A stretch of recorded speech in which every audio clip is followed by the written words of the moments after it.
Hello दोस्तों, जय हिंद। आपके अपने YouTube channel study point BRP channel में आपका स्वागत है। तो दोस्तों जो है आज हम दिल्ली पुलिस का जो एससीएम वाला अभी तक जो है कांस्टेबल वाला चल रहा था, आज हेड कांस्टेबल वाला है, ठीक है ना।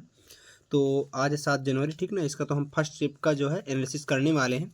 अगर दोस्तों नए हैं तो चैनल को सब्सक्राइब कर लीजिए और बेल आइकन प्रेस कर लीजिए ताकि वीडियो की जो नोटिफिकेशन है सबसे पहले आप तक पहुँचे और आप इसका पूरा बेनिफिट ले सकें, ठीक है ना। और ये जो है मतलब एससीएम वालों के लिए है ही, ये जो आगे एग्ज़ाम होने वाले हैं उसके लिए भी बहुत इंपॉर्टेंट रहने वाला है, क्योंकि ये क्वेश्चन जो है एडीक्यूटी के थ्रू बन रहे हैं, ठीक है ना।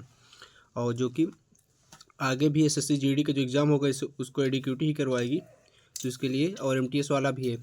तो आप लोगों को इसको ज़रूर से ज़रूर देख लीजिए, ठीक ना। आइए दोस्तों देखते हैं किस प्रकार के क्वेश्चन आए हुए थे। तो देखिए दोस्तों, लिखा है जनवरी 2025 में ब्रिक्स की अध्यक्षता किस देश ने ग्रहण की है, ठीक है ना। क्या लिखा है, जनवरी 2025 में ब्रिक्स की अध्यक्षता किसने ग्रहण की है। यहाँ पर लिखा है आपके सामने रूस है, भारत, चीन या ब्राज़ील, ठीक ना। तो दोस्तों जो है इसकी अध्यक्षता आपकी 2025 में किसने की है, ब्राज़ील ने की है, ठीक है ना। किसने, ब्राज़ील। अब देखिए थोड़ा सा कि अध्यक्षता का क्रम क्या है। ब्रिक्स अध्यक्षता वाले देखे, पहले ब्राज़ील, फिर रूस है, फिर इंडिया, फिर चाइना, फिर साउथ अफ्रीका, फिर इजिप्ट, इथोपिया, ईरान, ये सारी से है, ठीक ना। यूनाइटेड अरब अमीरात, इंडोनेशिया के नामों से अंग्रेजी वर्ड माला क्रम में बदलती रहती है, ठीक ना।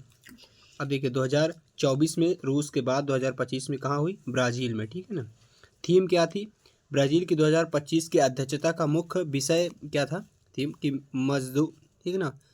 यहाँ पर क्या लिखा है, यहाँ पर होगा मजबूत ग्लोबल साउथ सहयोग, अधिक समावेशी और टिकाऊ शासन के लिए, ठीक है ना। यहाँ पर ये लिखा है ना कि स्ट्रेंथिंग ग्लोबल, ठीक ना, मजबूत वहाँ पर लेगा global south corporation for more inclusive and sustainable governance, ठीक ना। और देखिए शिखर सम्मेलन जो 17वां ब्रिक्स शिखर सम्मेलन जुलाई 2025 में ब्राज़ील रियो, ठीक है ना, ब्राज़ील के रियो जेनेरियो शहर में आयोजित किया गया था, ठीक है ना। अगली अध्यक्षता जो होगी वो ब्राज़ील के बाद भारत, यानी 2026 में क्या है, 2026 में इसकी जो वो अध्यक्षता होगी वो भारत करेगा, ठीक है ना। तो आप लोग इसको याद रखिएगा। अब देखिए दोस्तों कि 1991 के आर्थिक सुधारों, ठीक है ना, आर्थिक सुधारों एलपीजी पॉलिसी को लागू करने के लिए भारत को किन अंतर्राष्ट्रीय संगठनों के वित्तीय सहायता और शर्तों का समर्थन दिया था।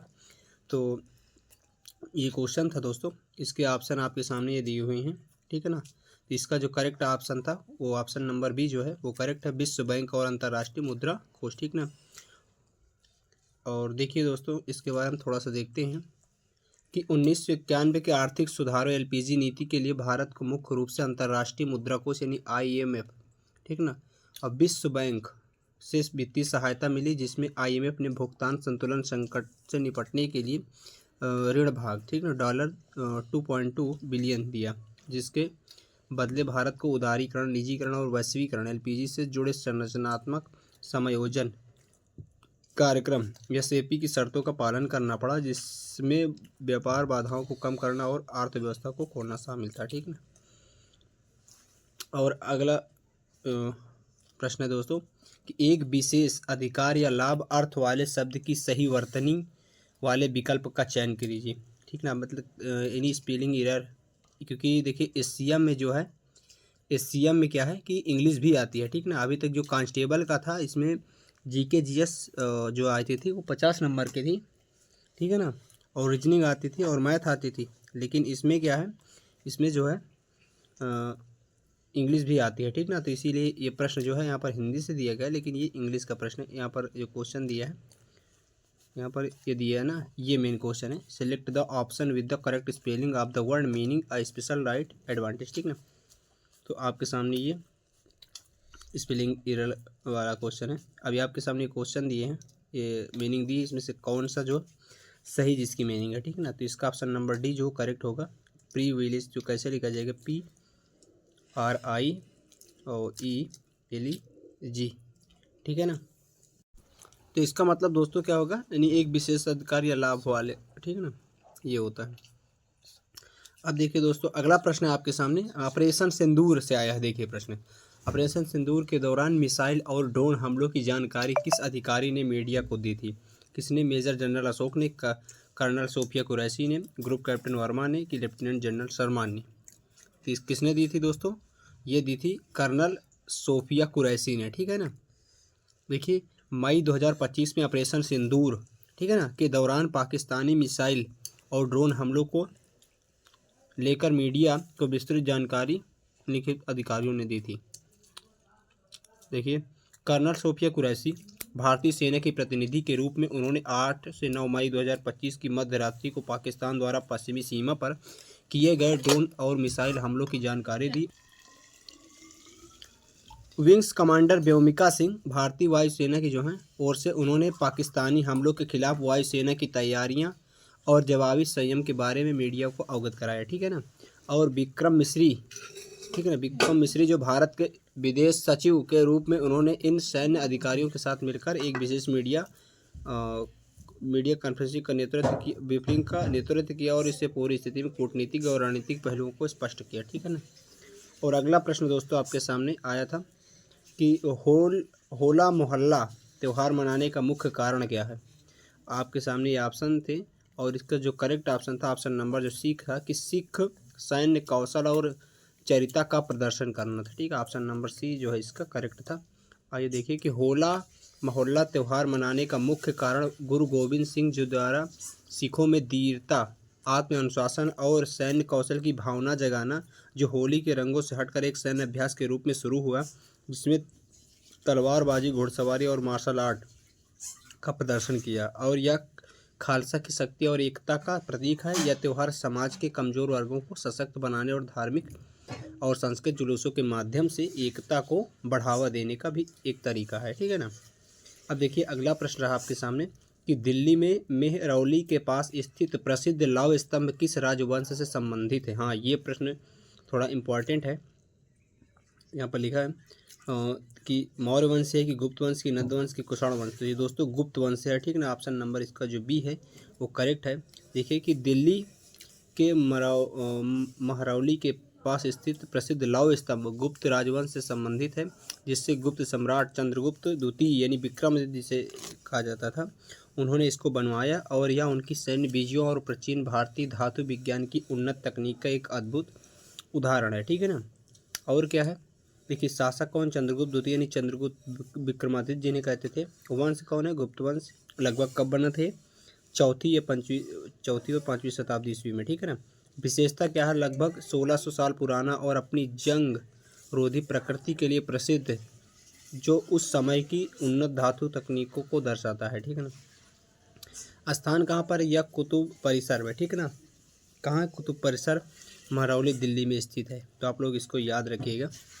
भारतीय सेना संहिता बीएनएस के अनुसार यदि कोई अपराधी कारावास, अगला प्रश्न था, कारावास और जुर्माना दोनों से दंडनीय अपराध में जुर्मानत नहीं भर पाता तो उसे अधिकतम कितनी अवधि के लिए जेल भेजा जा सकता है, ठीक ना। तो ये ऑप्शन है आपके सामने। अपराध के लिए निर्धारित अधिकतम कारावास का आधा, या अपराध के लिए निर्धारित अधिकतम कारावास के 1/4 के, अधिकतम 6 महीने के, अधिकतम 2 साल। तो इसका जो है ऑप्शन नंबर बी करेक्ट है। अपराध के लिए निर्धारित अधिकतम कारावास का 1/4 है, ठीक ना।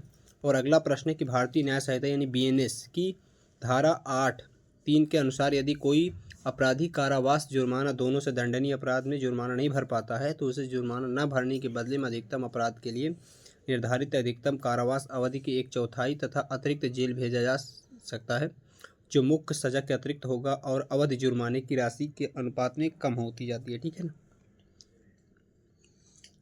और अगला प्रश्न है कि जेरेंटोलॉजी, ठीक है ना।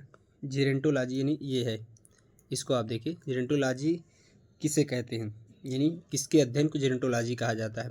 तो शिशुओं के, कि पौधों के, कि उम्र बढ़ने यानी वृद्धि यानी एजिंग एंड ओल्डर एडल्ट्स को, कि इंसेक्ट को। तो इसका ऑप्शन नंबर जो है दोस्तों सी जो है वो करेक्ट होगा, ठीक ना। ये इंग्लिश के क्वेश्चन है, ठीक ना। अगला प्रश्न आया दोस्तों कि लैंग्वेज, ठीक ना। लैंग्वेज आपको बताना है कि किसका सिनोनिम्स है, ठीक है ना। आपके सामने मान लीजिए ऑप्शन थे एनर्जेटिक, डायनेमिक, लेथार्जिक और विवासियस, ठीक है ना। तो इसका ऑप्शन नंबर जो है वो सी जो है वो करेक्ट होगा, ठीक है ना, लेथार्जिक होगा। अगला प्रश्न दोस्तों आपके सामने कि what was the main focus of the India, लिखा प्रथम भारत की प्रथम पंचवर्षीय योजना जो कि 1951 और 1956 का थी, इस पर मुख्य फोकस क्या था। आपके सामने ये ऑप्शन थे, तो ये दोस्तों जो है कृषि पर ज़्यादा इम्पोर्टेंट इसमें फोकस दिया गया था, कृषि विकास के लिए। और ये हेराल्ड डोमर मॉडल पर आधारित थी, ठीक ना, हेराल्ड डोमर मॉडल पर आधारित थी। और जो दूसरी पंचवार्षिक योजना थी, दूसरी तो वो महालनोबिस पर आधारित थी। देखिए देख लेते हैं कि भारत की प्रथम पंचवार्षिक योजना जो कि 1951 से 1956 तक चली थी, का मुख्य फोकस जो है कृषि क्षेत्र के विकास और खाद्यान्न उत्पादन में वृद्धि और देश के पुनर्वास, जिसका लक्ष्य देश के युद्ध के बाद की स्थिति को निकालना और आर्थिक स्थिरता लाना था, जिसमें से बड़े पैमाने पर सिंचाई परियोजना और कृषि में निवेश किया गया। और इस योजना को हेराल्ड डोमर मॉडल पर आधारित किया गया, ठीक है ना। जो दूसरी पंचवर्षीय थी वो महालनोबिस पर आधारित थी, तो आप लोग इसको भी याद रखिएगा। अगला प्रश्न दोस्तों कि भारत में सांख्यिकी के जनक किसे माना जाता है और भारतीय सांख्यिकी संस्थान की स्थापना किसने की थी। तो ये किसने की थी, प्रशांत चंद्र महालनोबिस में, ऑप्शन नंबर सी जो है करेक्ट होगा इसका।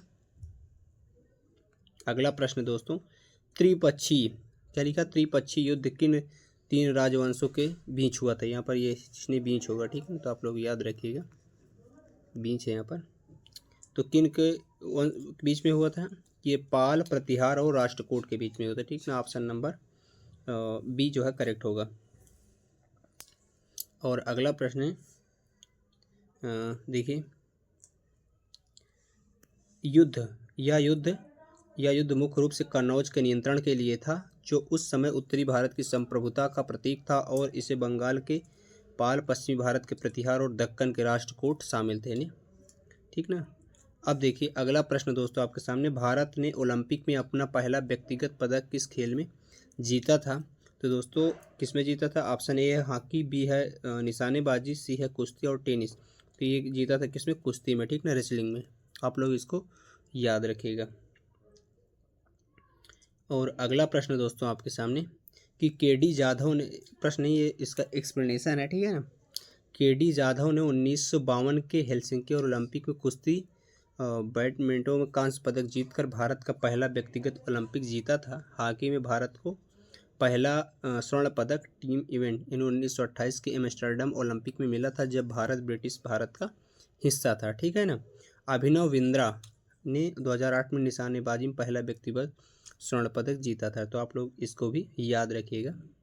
और अगला प्रश्न दोस्तों आपके सामने, चूज द, दी गए विकल्पों में सम ढूंढना है, ठीक है ना, जो अलग हो।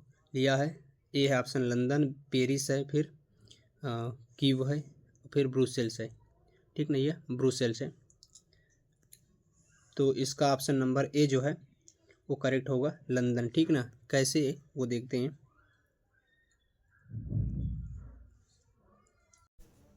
तो दोस्तों ये जो है पेरिस जो है फ्रांस की राजधानी है, कीव जो है यूक्रेन की है, और जो ये ब्रुसेल्स है, जो ब्रुसेल्स है दोस्तों बेल्जियम की राजधानी है। तो इनमें से क्या है, इनमें से जो है लंदन जो है अलग है, क्योंकि लंदन जो है यूरोपियन संघ का हिस्सा नहीं है, ठीक ना, यूरोपियन संघ का जो है हिस्सा नहीं है, ठीक ना। और अगला प्रश्न देखते हैं दोस्तों, लिखा सी ऑफ पपीज, ठीक है ना, नामक पुस्तक के लेखक कौन है। तो ये कौन है, अमिताभ घोष, ठीक, अमिताभ घोष है, ठीक ना, ऑप्शन नंबर सी जो है करेक्ट है इसका। अब देखिए अगला प्रश्न दोस्तों आपके सामने कि सूक्ष्म अर्थशास्त्र में जब क्रेता और विक्रेता दोनों अपने स्वयं के हित में कार्य करते हैं, तो प्रतिस्पर्धा बाजार में सबसे संभावित परिणाम क्या होगा। ऑप्शन ए है बाजार की विफलता, बाजार का संतुलन, सरकारी हस्तक्षेप, कुरु उत्पादन में कमी। तो इसका ऑप्शन नंबर बी जो है वो करेक्ट होगा, बाजार में संतुलन। अगला प्रश्न दोस्तों, धानेक स्तूप का निर्माण मुख्य रूप से किस शासक के शासनकाल में शुरू हुआ है, ठीक है ना। आपके सामने ये ऑप्शन दिए हैं, ऑप्शन ए सम्राट अशोक, बी है सम्राट अकबर, और सी है सम्राट मान लीजिए हुमायूं, और सम्राट नरसिंह। तो इसका ऑप्शन नंबर ए जो है वो क्या एक करेक्ट है, सम्राट अशोक, ठीक है ना। यहाँ पर और अगला प्रश्न देखिए, धामेक स्तूप की नींव मौर्य सम्राट अशोक ने 249 ईसा पूर्व में रखी थी, जो बौद्ध धर्म के प्रसार के लिए महत्वपूर्ण था। बाद में 5वीं शताब्दी में गुप्त काल के दौरान इसे और अधिक विस्तृत और वर्तमान स्वरूप दिया गया है।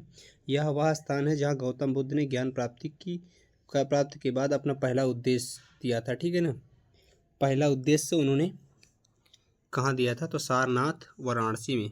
ठीक है ना, इसे धर्म चक्र प्रवर्तन कहा गया है। ठीक है ना, देखिए पर्यावरण में ADI एयर क्वालिटी इंडेक्स जो है मुख्य रूप से किसे दर्शाता है। ठीक है ना, यहाँ पर लेकर तापमान और हार्ट ह्यूमिडिटी, यानी ह्यूमिडिटी को आप समझिए। ठीक ना, आर्द्रता, यहाँ पर आर्द्र होना चाहिए, आर्ट नहीं। और हाथ लिखा है air quality and pollution level को। ठीक है ना, आप इसको इंग्लिश पढ़ लीजिए, air quality and pollution levels को, या नॉइज़ पोल्यूशन को, या वाटर प्योरिटी को, पानी की शुद्धता को। तो इसका ऑप्शन नंबर बी जो है वो करेक्ट होगा।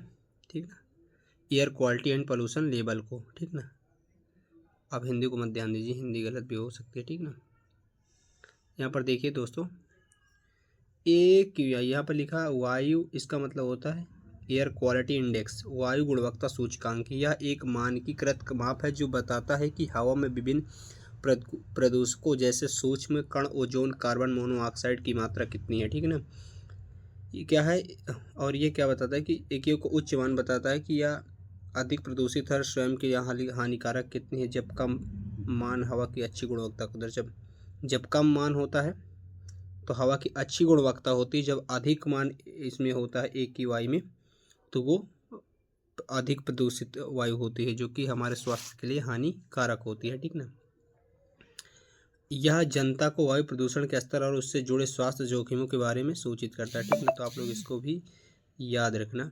ठीक है ना, और जैसे ये है PM2.5, PM10, 03, NO2, SO2 और कार्बन मोनोऑक्साइड जिससे हानिकारक था, तो इसमें शामिल। ठीक ना, तो दोस्तों इतने ही क्वेश्चन मिल पाए थे।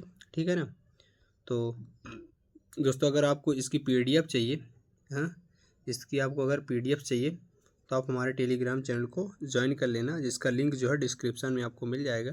ठीक है ना, तो मिलते हैं दोस्तों नेक्स्ट वीडियो में, तब तक के लिए जय हिंद।